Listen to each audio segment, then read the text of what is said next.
একটা মানুষ যিনি নিজের স্বপ্নগুলোকে গলা টিপে হত্যা করে আমার স্বপ্নগুলোকে বাঁচিয়ে রাখতেন, তিনি আমার বাবা।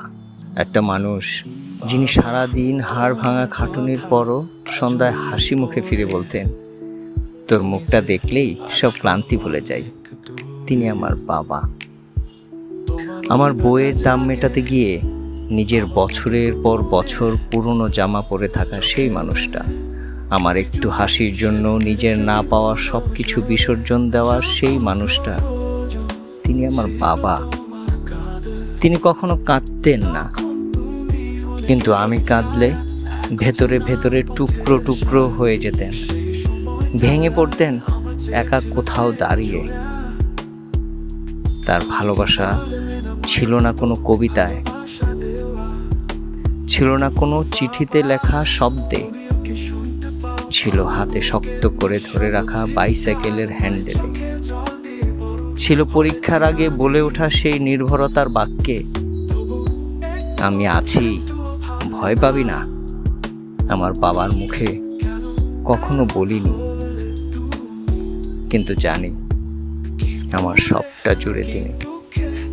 আমার জীবনের প্রতিটা সাফল্যের নেপথ্যের বর্ণহীন শব্দহীন এক যোদ্ধা তিনি।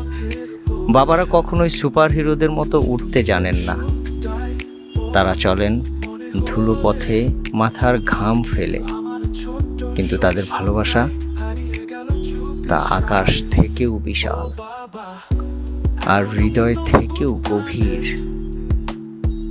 আজ যদি কখনো কেউ জিজ্ঞেস করে তোর জীবনের সবচেয়ে বড় আশীর্বাদকে, আমি নির্দ্বিধায় বলবো আমার বাবা। সেই মানুষটা যিনি নিজে আলোতে আসেননি, কিন্তু আমার জীবনটা আলোকিত করে গেছেন নিঃশব্দে। এই গল্প শুধু আমার না, এই গল্প প্রতিটা সন্তানের, যার জীবনে বাবা নামের এক নিঃশব্দ নায়ক আছে।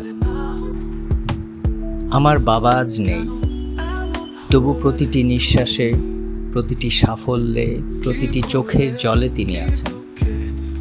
এই গল্প শুধু আমার না, এই গল্প পৃথিবীর প্রতিটি বাবার, যারা নিঃশব্দে ভালোবাসেন, অভিমান গিলে হাসেন, আর সন্তানের জন্য নিজের সব কিছু নিঃস্ব করে দেন। যারা নিজের নামে ইতিহাস লেখেন না, তবু প্রতিটি সন্তানের জীবনে হয়ে ওঠেন এক নীরব কিংবদন্তি। পৃথিবীর সব বাবাকে আমাদের অশেষ শ্রদ্ধা, ভালোবাসা আর চিরন্তন কৃতজ্ঞতা। আপনারা ছিলেন, আছেন, থাকবেন সব সময়, সব হৃদয়ে।